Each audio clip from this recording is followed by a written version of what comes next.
तो voltage Kirchhoff voltage law जो है इसको थोड़ा सा हम लोग स्टडी करते हैं।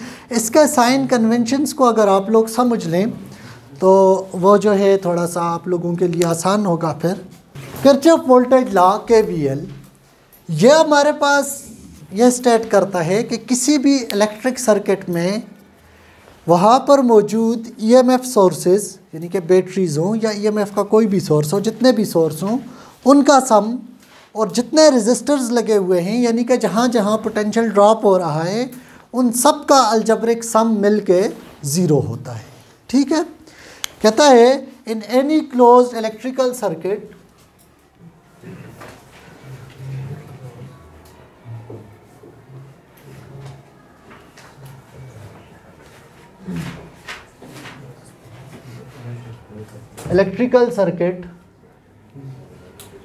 the algebraic sum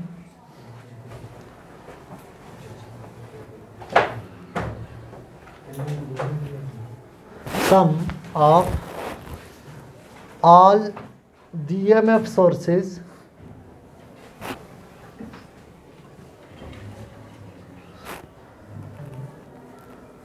in the circuit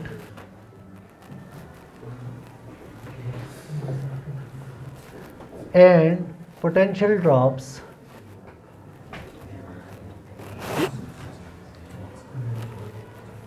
is always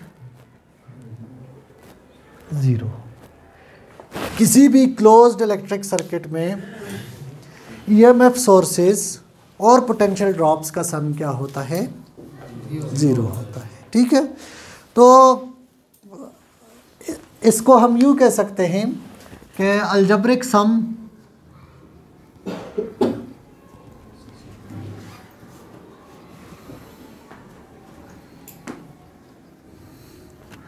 of EMF plus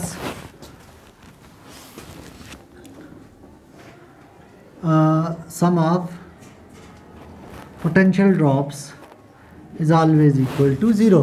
यानी sum of all the EMF sources plus sum of all the potential drops is zero. किसी भी इलेक्ट्रिकल सर्किट में ये बात ट्रू होती है। करंट तो मौजूद होता है सर्किट के अंदर। हाँ, करंट के लिए तो किरचॉफ करंट लॉ को हमने पढ़ा कि जंक्शन के अक्रॉस करंट ज़ीरो होता है। अब EMF सोर्स जो है वो क्या है? EMF सोर्स या potential drop electrical potential energy per unit work है। ठीक है, तो इन तमाम एनर्जीज़ का सम जो है क्लोज सर्किट में वो क्या होगा?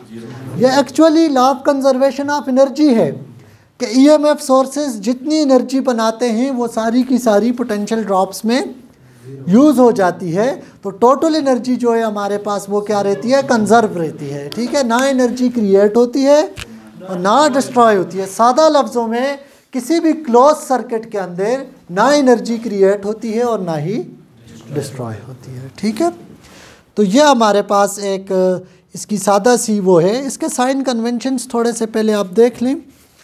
ठीक है,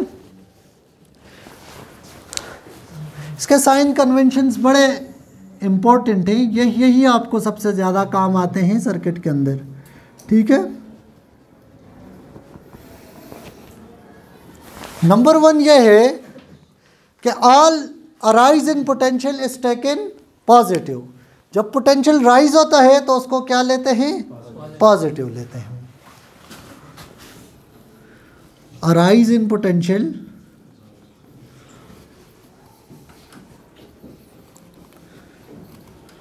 इज टेकन पॉजिटिव। दूसरी बात यह है कि a drop in potential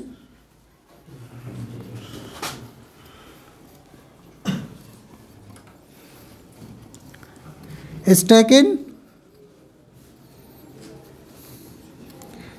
negative. जब पोटेंशियल राइज होता है तो हम उसको किस साइन के साथ लिखेंगे? जब पोटेंशियल ड्रॉप होगा नेगेटिव से लिखेंगे। EMF सोर्स का, बैटरी का पॉजिटिव एंड हमेशा हाई पोटेंशियल पर होता है। ठीक है, for batteries the positive end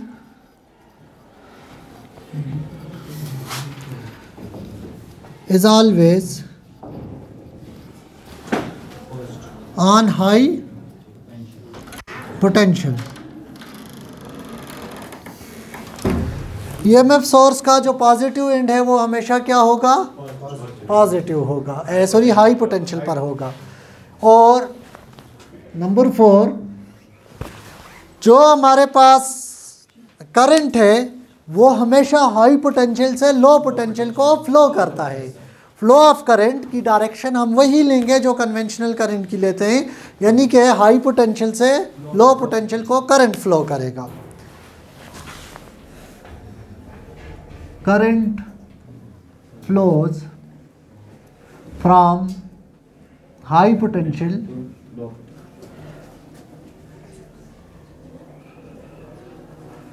to low potential. Current हमेशा हाई पोटेंशियल से लो पोटेंशियल को फ्लो करता है, ठीक है।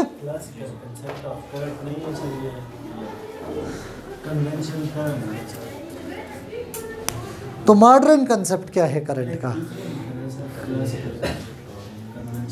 कन्वेंशनल करंट जो है वो यही है। देखिए किरचॉफ लॉ भी डिस्कवरी ऑफ इलेक्ट्रॉन से पहले आए हैं, तो उस वक्त किसी को ये नहीं पता था कि सर्किट के अंदर एक्चुअली फ्लो ऑफ इलेक्ट्रॉन होता है। तो ये अज्यूम किया जाता था कि पॉजिटिव चार्जेस फ्लो होते हैं जिसकी वजह से करंट, तो ये कन्वेंशनल करंट की वो है। अब हम जब भी इलेक्ट्रॉन अगर यहाँ से यहाँ को फ्लो करके आया है तो मैं कहूँगा कि एक्चुअली कन्वेंशनल करंट यहाँ से यहाँ को आ गया है, ठीक है। तो इससे कोई फ़र्क नहीं पड़ता, इससे कोई भी फ़र्क नहीं पड़ता। आप ये वाली बात करो या ये करो। और अगर आप आज से ये अज्यूम कर लो, फ़र्ज़ कर लो कि सारे इलेक्ट्रॉन पॉजिटिव चार्ज हैं और सारे प्रोटॉन नेगेटिव चार्ज, और फिर ये इस सिस्टम को चलाओ तो भी कोई फ़र्क नहीं पड़ेगा, क्योंकि ये पॉजिटिव और नेगेटिव का मतलब सिर्फ अपोजिट चार्जेस है। इसका मतलब ये नहीं है कि एक पर पॉजिटिव लिखा हुआ है और एक पर नेगेटिव लिखा हुआ है, ऐसी कोई बात नहीं, ठीक है। Current flows from high potential to low potential. Assume the direction of current either clockwise or counter clockwise। फ़र्ज़ करो ये आपके पास है कि आप करंट को किधर फ्लो करवाते हो, काउंटर क्लॉकवाइज फ्लो कराते हो सर्किट में या clockwise. Assume the direction of current, क्या कोई ख़ास मसला है? हाँ, बहुत गुरगुर कर रहे हो। Assume the direction of current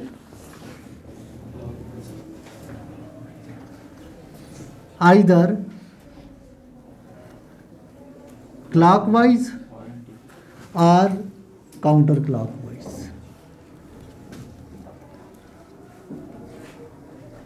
ठीक है, तो करंट की डायरेक्शन को आप एज्यूम करो, आपके पास है क्लॉकवाइज एज्यूम करना चाहो या एंटी क्लॉकवाइज एज्यूम करना चाहो, ठीक है, ये भी आपकी चॉइस होगी। तो इसके मुताबिक एक सर्किट कंसिडर कर लेते हैं और देखते हैं कि हम किरचॉफ लॉ को उसमें कैसे अप्लाई कर सकते हैं, ठीक है। फ़र्ज़ करें हमारे पास एक सर्किट है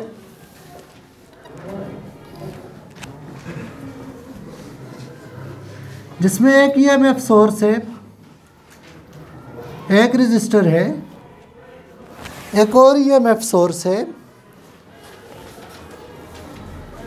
एक और रजिस्टर है, यहाँ पर कोई की लगी हुई है, स्विच है, ठीक है। इसको कह देते हैं ईएमएफ सोर्स 1 है, ये ईएमएफ सोर्स 2 है, ये रेजिस्टेंस 1 है, ये रेजिस्टेंस। फर्ज करते हैं करंट इस सर्किट में काउंटर क्लॉकवाइज, इस लूप के अंदर करंट जो है काउंटर क्लॉकवाइज फ्लो हो रहा है। तो यह देखिए high potential is always taken, पहली बात, प्लस यह देखो यहाँ हाई पोटेंशियल है और यहाँ लो पोटेंशियल है, क्योंकि हमने करंट की डायरेक्शन ये अज्यूम की हुई है, ठीक है। तो जब हाई से लो को जाएगा तो ड्रॉप इन पोटेंशियल है, उसको क्या लेंगे, -IR1। ठीक है। सिमिलरली प्लस यहाँ से जब यहाँ को आए तो पॉजिटिव टू नेगेटिव एंड पे आ गए हैं यहाँ पर, तो नेगेटिव एंड इसका क्या लेंगे, नेगेटिव। यहाँ पहुँचो तो ये क्या है, ड्रॉप हो रहा है, करंट यूँ फ्लो कर रहा है, ये हाई पोटेंशियल है और ये लो पोटेंशियल है। तो क्या हो जाएगा, plus IR2 is equal to -IR2 is equal to 0। तो यह हो जाएगा E1 minus E2 is equal to, इनको इस तरफ ले आओ, IR1 प्लस IR। तो सम of EMF equal to sum of voltage drops. Sum of all the EMF sources in a circuit is equal to sum of all the voltage drops. ठीक है। यूँ हम किरचॉफ लॉ को apply कर सकते हैं किसी भी सर्किट में।